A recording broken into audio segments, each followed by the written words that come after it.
டக்குன்னு சிங்க் ஆயிடுச்சு அப்படின்னா எனக்கு இது வரைக்கும் இது பண்ணதுல எனக்கு ஜெயம் ரவி அவர் தான் வந்து பயங்கர அவங்க ஒரு கம்ஃபர்ட் ஜோன் கொண்டு வந்துருவாரு. கமல் சார் வந்து எப்படி சப்போர்ட்டிங் ஆக்டர்ஸை வந்து காம்ப்ளிமெண்ட் பண்ணுவாங்க, இவரும் வந்து அப்படிதான் சப்போர்ட்டிங் ஆக்டர்ஸை வந்து காம்ப்ளிமெண்ட் பண்ணுவாரு. ஃபார் எக்ஸாம்பிள் அவரோட தனி ஒருவன்லயே பாத்துக்கோங்களேன், அவர் வந்து அவரோட அந்த வில்லன் கேரக்டர் தான் வந்து படத்துல பயங்கரமா பேசப்பட்டுச்சு. ஆஃப் ஸ்கிரீன் வந்து உங்களுக்கு ரொம்ப ஃப்ரெண்ட்லி ஆகி ஒரு மாதிரி என்ன சொல்றது, அதாவது ஃபர்ஸ்ட் பார்க்கும்போது ஹலோ சார் அப்படின்னு, அப்ப லாஸ்ட்ல பார்க்கும்போது நம்ம நீ இந்த மாதிரிலாம் ஹலோ சார்னா சொல்லிட்டு இருந்தா எப்படி நான் நடிப்பேன், என் கூட வா கொஞ்சம் பேசலாம் பழகலான்ட்டு நானும் ரமேஷா இருக்கட்டும் 3 பேருமே வந்து பயங்கர ஜாலியா ஃப்ரெண்ட்லியா தான் இருந்தோம். இப்போ மூணார் ஷூட்டிங்லாம் ஒரு 15 days நடந்துச்சு. இப்ப வர பாட்டு எல்லாம் பாத்தீங்கன்னு வச்சுக்கோங்களேன், அந்த கம்போசர் வந்து பிளான் பண்ணியே பண்றாங்க.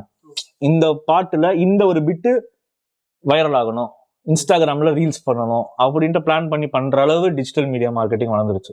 என் பொண்ணு முதல் கொண்டு பாத்தீங்கன்னா ஐநறு வெட்டி கட்டி அதுக்கு டான்ஸ் ஆடுறா. அவளுக்கு அது என்ன படம் ஒண்ணுமே தெரியாது. ஸோ ஆப்வியஸ்லி ஆனா அவ அந்த ஸ்டெப்பு போட்டு அதுல வர ஆக்டர்ஸ் யாருன்னு தெரியும் அவளுக்கு.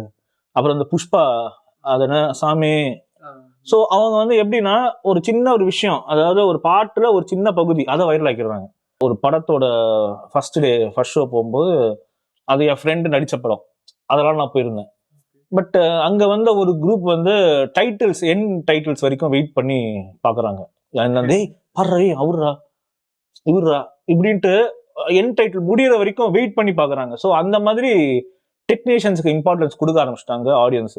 ஓகே, நிறைய ஆக்டர் கூட ஒர்க் பண்ணிருப்பீங்க. ஸோ ரொம்ப ஒரு கெமிஸ்ட்ரி ஒன்று ஒர்க் அவுட் ஆகும்ல, இந்த ஹீரோ கூட எனக்கு டக்குன்னு வந்து அட்டாச்சபிள் ஆயிடுச்சு, ஒரே நல்ல சிங்க் ஆயிட்டு, அது மாதிரி எந்த ஹீரோஸ் டக்குன்னு சிங்க் ஆயிடுச்சு அப்படின்னா எனக்கு இது வரைக்கும் இது பண்ணதுல எனக்கு ஜெயம் ரவி அவர் தான் வந்து பயங்கர அவங்க ஒரு கம்ஃபர்ட் ஜோன் கொண்டு வந்துருவாரு. பிளஸ் அவர் வந்து என்னன்னா, நான் ஃபர்ஸ்ட் சொன்னேனே கமல் சார் வந்து எப்படி சப்போர்ட்டிங் ஆக்டர்ஸை வந்து காம்ப்ளிமெண்ட் பண்ணுவாங்க, இவரும் வந்து அப்படிதான் சப்போர்ட்டிங் ஆக்டர்ஸை வந்து காம்ப்ளிமெண்ட் பண்ணுவாரு. ஃபார் எக்ஸாம்பிள் அவரோட தனி ஒருவன்லயே பாத்துக்கோங்களேன், அவர் வந்து அவரோட அந்த வில்லன் கேரக்டர் தான் வந்து படத்துல பயங்கரமா பேசப்பட்டுச்சு. ஸோ அந்த மாதிரி அதுக்காக இவர் வந்து யோசிக்க மாட்டாரு, ஐயோ நான் தான் ஹீரோ அப்படிலாம் யோசிக்க மாட்டாரு. இப்போ இந்த கேரக்டர்லாம் இவன் தான் ஸ்கோர் பண்ணணும் அப்படின்னா இதுக்கு வந்து அவர் சொல்லுவாரு, நீ இப்படி பண்ணு அப்படி பண்ணிட்டு நிறைய விஷயங்கள் சொல்லுவாரு. பிளஸ் ஆஃப் ஸ்கிரீன் வந்து உங்களுக்கு ரொம்ப ஃப்ரெண்ட்லி ஆகி ஒரு மாதிரி என்ன சொல்றது, அதாவது ஃபர்ஸ்ட் பார்க்கும்போது ஹலோ சார் அப்படின்னு, அப்ப லாஸ்ட்ல பார்க்கும்போது நம்ம நீ இந்த மாதிரிலாம் ஹலோ சார்னா சொல்லிட்டு இருந்தா எப்படி நான் நடிப்பேன், என் கூட வா கொஞ்சம் பேசலாம் பழகலான்ட்டு நானும் ரமேஷா இருக்கட்டும் 3 பேருமே வந்து பயங்கர ஜாலியா ஃப்ரெண்ட்லியா தான் இருந்தோம். இப்போ மூணார் ஷூட்டிங்லாம் ஒரு 15 days நடந்துச்சு. பயங்கர ஒரு ஹாப்பனிங்கா இருக்கும். அதாவது ஷூட் ஆஃப் ஸ்கிரீன், நான் சொல்றது ஆஃப் ஸ்கிரீன்ல வந்து பாத்தீங்கன்னா அந்த 360 ஆங்கிள் எல்லாம் வந்து ஒரு இதெல்லாம் பண்ணாங்க. அதெல்லாம் நாங்க ஃபுல்லா பிரியாணி சாப்பிட்டு முடிச்சுட்டு அடுத்த ஷாட் என்ன அப்படின்னா சுத்துற ஷாட்டுட்டாங்க டைரக்டர் கிட்ட. நாங்க என்னங்க பெருசா சாப்பிட்டு இருக்க மாட்டேன், வாங்க ஜாலியா வாங்க ப்ரோ அப்படி இப்படின்ட்டு ஒரு மாதிரி ஜாலியாவே இருக்கும். இன்ஃபேக்ட் டிக்ல பாத்தீங்கன்னா பறக்கிற மாதிரி தான் எல்லாமே. நான் அப்படியே பாத்துட்டு இருப்பேன், என்னடா பாக்குற அப்படிமா, இல்ல ஜெயம்ல ஆரம்பிச்சது தொங்குறது இப்போ வரைக்கும் தொங்கிட்டு இருக்கீங்க அப்படிமா அவரும் சிரிச்சிட்டு இருப்பாரு. ஸோ அவ்வளவு ஜாலியா ஒரு மாதிரி கம்ஃபர்ட் ஜோனு கொண்டு வந்து எனக்கு வந்து ஒரு கெமிஸ்ட்ரி ஒர்க் அவுட் ஆச்சு அப்படின்னா நான் ஜெயம் ரவி தான் சொல்லுவேன். நீங்க இப்ப பிஎஸ் பார்த்துட்டு அவர் காம்ப்ளிமெண்ட் பண்ணீங்களா? மெசேஜ் பண்ணேன், ரொம்ப பிஸியா இருப்பாரு, அடிக்கடி கால் பண்ண முடியாதுன்ட்டு ப்ரோ சூப்பர் ப்ரோ அப்படின்னு. அவரு விக்ரம் பிரபு எனக்கு ஃப்ரெண்டு, ஸோ அவர் கூட ஒர்க் பண்ணியிருக்கேன்.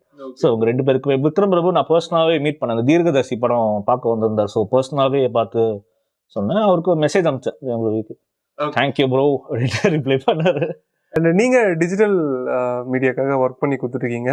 தமிழ் சினிமாக்கு இப்போ கிராமம் வரைக்கும் எடுத்துட்டு போயிடறாங்க. ஒரு சின்ன படம் வந்தாலும் மலையில இருக்கிறவங்க கூட தெரிஞ்சது அந்த போஸ்டர். ஸோ டிஜிட்டல் மார்க்கெட்டிங் எந்த அளவுக்கு தமிழ் சினிமாக்கு உதவியா இருக்கு? ப்ரோ இப்போ வர பாட்டு எல்லாம் பாத்தீங்கன்னு வச்சுக்கோங்களேன், அந்த கம்போசர் வந்து பிளான் பண்ணியே பண்றாங்க. இந்த பாட்டுல இந்த ஒரு பிட்டு வைரல் ஆகணும், இன்ஸ்டாகிராம்ல ரீல்ஸ் பண்ணணும் அப்படின்ட்டு பிளான் பண்ணி பண்ற அளவு டிஜிட்டல் மீடியா மார்க்கெட்டிங் வளர்ந்துருச்சு. இப்போ ஃபார் எக்ஸாம்பிள் நீங்க என் பொண்ணு முதல் கொண்டு பாத்தீங்கன்னா ஐநறு வெட்டி கட்டி அதுக்கு டான்ஸ் ஆடுறா. அவளுக்கு அது என்ன படம் ஒண்ணுமே தெரியாது. ஸோ ஆப்வியஸ்லி ஆனா அவ அந்த ஸ்டெப்பு போட்டு அதுல வர ஆக்டர்ஸ் யாருன்னு தெரியும் அவளுக்கு.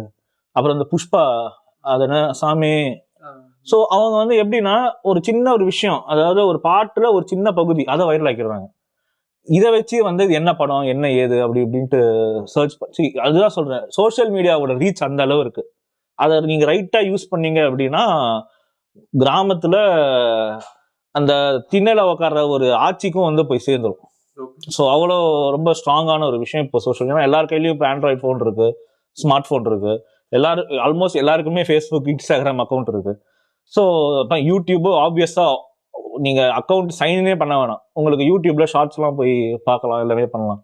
ஸோ ரொம்ப ஸ்ட்ராங்கான ஒரு விஷயம். இன்ஃபேக்ட் ஒரு காலத்துல வந்து எப்படி டெலிவிஷன் ஸ்ட்ராங் ஆச்சு, இப்போ அதை விட ஸ்ட்ராங்கா இருக்கு சோஷியல் மீடியாவோட மார்க்கெட்டிங். அண்ட் இப்போ சமீப காலமா தான் வந்து பாத்தீங்கன்னா படத்துல ஒர்க் பண்ண எல்லாரையுமே கொண்டாடுறாங்க. ஒரு டைரக்டர் கொண்டாடுறாங்க, கேமராமேனை கொண்டாட ஆரம்பிச்சிருக்காங்க. இப்போ மியூசிக் டைரக்டர் அதுல ஒர்க் பண்ண இன்ஸ்ட்ருமெண்ட் ஆர்டிஸ்ட் வரைக்கும் எல்லாருமே கொண்டாட ஆரம்பிச்சிருக்காங்க. அது எப்படி நீங்க பாக்குறீங்க? ஸோ அதுக்கும் காரணம் சோஷியல் மீடியா தான். சரி, அது வந்து ஒரு நல்ல விஷயம் தான். ஏன்னா அந்த காலத்துல வந்து நிறைய பேர் வந்து அந்த ஹீரோ வச்சுதான் அவரோட படம் இவரோட படம்னு சொல்லுவாங்க. இப்போ வந்து சமீபத்துல நான் வந்து ஒரு ஒரு படத்தோட ஃபர்ஸ்ட் ஷோ போகும்போது அது என் ஃப்ரெண்டு நடிச்ச படம், அதெல்லாம் நான் போயிருந்தேன். பட் அங்க வந்து ஒரு குரூப் வந்து டைட்டில்ஸ் டைட்டில்ஸ் வரைக்கும் வெயிட் பண்ணி பாக்குறாங்க. டேய் பாரு அவர்ரா இவர்ரா இப்படின்ட்டு என் டைட்டில் முடியற வரைக்கும் வெயிட் பண்ணி பாக்குறாங்க. ஸோ அந்த மாதிரி டெக்னீஷியன்ஸுக்கு இம்பார்ட்டன்ஸ் கொடுக்க ஆரம்பிச்சிட்டாங்க ஆடியன்ஸ். ஏன்னா நீங்களே சொல்லுங்களேன், இப்போ வந்து பொன்னியின் செல்வன் வந்துச்சு, இது யாரோட படம்னு சொன்னா மணிரத்னம் சாரோட படம். ஏன்னா ஒரு மணிரத்னம் சார் பெரிய ஒரு லெஜண்ட், அந்த மாதிரியும் சொல்றாங்க. இப்போ ரீசெண்டா வந்து இப்போ ஒரு படம் வந்து வருதுன்னு வச்சுக்கோங்களேன், லவ் டுடே, யாரோட படம்? பிரதீப். இப்போ பிரதீப் ஹீரோ, அதனால பிரதீப் படம் சொல்ல பிரதீப் அடுத்த என்ன படம் எடுக்கிறாரு, இந்த மாதிரி யோசிப்பாங்க. அதாவது இந்த எக்ஸ்பெக்டேஷன் வந்து அந்த மாதிரி ஆயிடுச்சு. இப்போ அதே மாதிரி இப்போ நீரவ் ஷா கேமராமேன் பண்றாங்கன்னா, அவர் கேமராமேன்னா இந்த படம் கொஞ்சம் நல்லா இருக்கும்டா, பாக்குற விஷுவலா சூப்பரா இருக்கும்டா.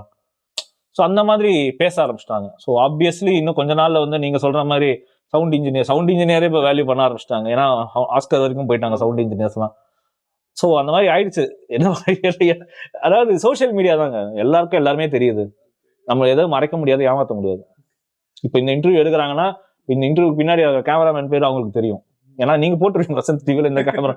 ஸோ அந்த மாதிரி ரீச் வந்து டிஜிட்டல் மீடியா மார்க்கெட்டிங்னாலையும் சரி எல்லாத்துனாலும் சரி நல்ல ரீச் இருக்கும், எல்லாருக்குமே தெரியுது, அதை பார்த்து உள்ள வராங்க.